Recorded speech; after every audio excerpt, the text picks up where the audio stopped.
परम पिता परमेश्वर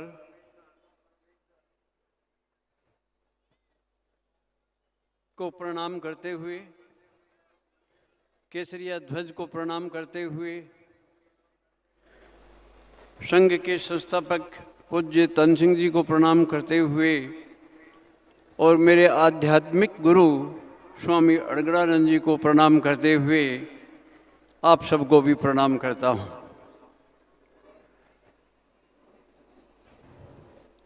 जो इस एक वीक में पत्रकारों से मिला सभी का एक ही प्रश्न होता था, क्या संदेश है। अब मैं न तो ज्ञानी हूँ, न कोई कर्मठता है, न कोई भक्ति है तो केवल सद्गुरु और परमेश्वर की कृपा मात्र है। यही संदेश है मेरे पास। आप सब लोग जो बैठ के सुन रहे हैं हीरक जयंती के समारोह में, बहुत विस्तार से और व्यापक तौर पर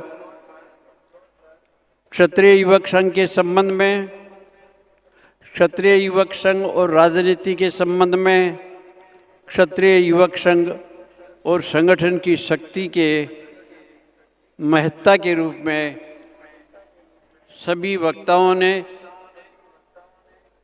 अपनी बात कही और हमने सुनी। अब मैं अंत में बोलूं तो क्या बोलूं, जो बोलना था वो सब बोल चुके। धूप तप रही है, लोग बैठे बैठे थक गए हैं, इधर उधर हलचल दिखाई दे रही है। ये मेरी व्यक्तिगत दुविधा है कि जब लोग जाने शुरू हो जाते हैं उस वक्त मेरे से बोला नहीं जाता। बोलूँगा तो एक ही बात बोलूँगा कि जो कृपा मेरे ऊपर हुई है भगवान की, वो आपके ऊपर भी हो। केवल बात राजपूतों की नहीं है। तन सिंह जी को जो पीड़ा हुई, त्रस्त प्राणी वेदना में करुण क्रंदन कर रहे, कर्तव्य पथ पर चले हम।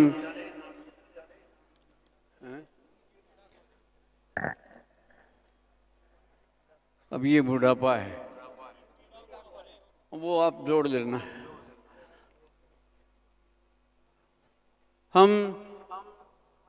मैं एक विशेष रूप से, ये नहीं है कि जो मैं कह रहा हूँ उसके लिए आज का कार्यक्रम आयोजित किया गया है, लेकिन फिर भी मैं अपनी एक बात कहता हूँ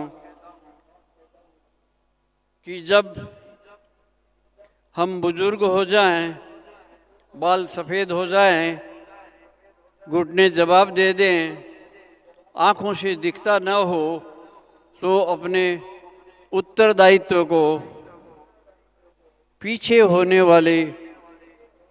आने वाले किसी साथी को सौंप दें। आप परिवार में रहते हैं इसलिए मैं साथी नहीं कह सकता। आप अपने किसी परिवार के वरिष्ठ व्यक्ति को, समझदार व्यक्ति को कार्य सौंप दें। जो मैंने किया है, 3 साल से सोच रहा था कि अब मुझे दायित्व से मुक्त होना चाहिए और भगवान का भजन करना चाहिए।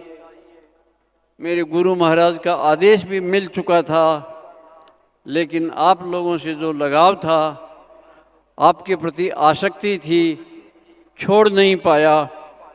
और अभी कुछ महीने पहले एक ही मिनट में मैंने तय कर लिया कि मैं अब संघ प्रमुख नहीं रहूँगा, और तब से मैं संघ प्रमुख नहीं हूँ। तो मेरे साथियों ने एक नया शब्द जोड़ दिया, संरक्षक। सबका रक्षक भगवान है, क्यों किसी बिचौलिए की बात करते हैं। मैं बिचौलिया नहीं बनना चाहता, मैं उस परमेश्वर की बात मानता हूँ जो हमारा सृष्टा भी है, जो हमारा पालक भी है, जो हमारा नियामक भी है, जो इस संसार को चलाता है, वही इस संघ को चलाएगा। और जो ये विशाल प्रांगण भरा हुआ दिखाई दे रहा है, समुद्र की लहरों की तरह से ये केसरिया लहरा रहा है, ये केसरिया साफा पह रहा है, क्षत्रिय युवक संघ की गणवेश पर मुझे दिखाई दे रही है, अनुशासन दिखाई दे रहा है। संख्या के बारे में जो सोचा था उससे कुछ अधिक हो जाने के कारण सरकार के द्वारा जो सावधानी रखने की बात कही थी, हमने प्रारंभ में रखी, लेकिन भीड़ अत्यधिक आ गई तो फिर हम दूरियां भी नहीं रख सके, तो वह संदेश भी हम अच्छा नहीं दे पाए। वो हमको अच्छा देना चाहिए था। राष्ट्र के, चाहे वो राज्य की बात हो, हमको उनकी बात को मानना चाहिए। भारत में एक संविधान है, उस संविधान को कभी भी ओवरलुक नहीं करना चाहिए। ऐसा क्षत्रिय युवक संघ कर रहा है, आपको भी इसी प्रकार का संदेश देता है। भगवान ने कहा, मैं तुम्हें प्यार करता हूँ और तुम भी मुझे प्यार करते हो, तो मेरे समीप आओ, पास में आओ। पास में कैसे आएंगे? पूज्य तन सिंह जी ने कहा, हम ईश्वर को प्राप्त करना चाहते हैं तो हम हमारे अंतःकरण को शुद्ध करें। जैसे आप पूजा पाठ करते हैं, ऊपर से ही राम राम करते होंगे, लेकिन वहाँ बैठने के लिए आसन बिछाते हैं, शुद्धता का आचरण करते हैं। इसी तरह से भगवान हमारे ये जो हृदय का आसन है, अंतःकरण का आसन है, उसमें तब आएंगे जब हमारे अंदर पवित्रता होगी। और पवित्रता कहाँ से उत्पन्न होती है? उसके लिए पूज्य तन सिंह जी ने कहा, श्रेष्ठ कर्मों से। और श्रेष्ठ कर्म क्या है? भगवान द्वारा निर्देशित, हमारे लिए जो निश्चित किया गया है, जिसके लिए हमारा जन्म हुआ है, किसी पर्टिकुलर जाति में, देश में, धरती पर, और माता पिता की कोख में हमने जन्म लिया है, ये विधान भगवान का विधान है, हमारा विधान नहीं है। और जब हम भगवान के विधान को छोड़कर अपना विधान चलाना चाहते हैं तो सफलता नहीं मिल सकेगी। हम लोग देखते हैं, हम जो ज़बरदस्तियां करते हैं, परिवार बनते हैं और बिगड़ जाते हैं। हमारी चाह क्या है? भगवान की चाह नहीं है।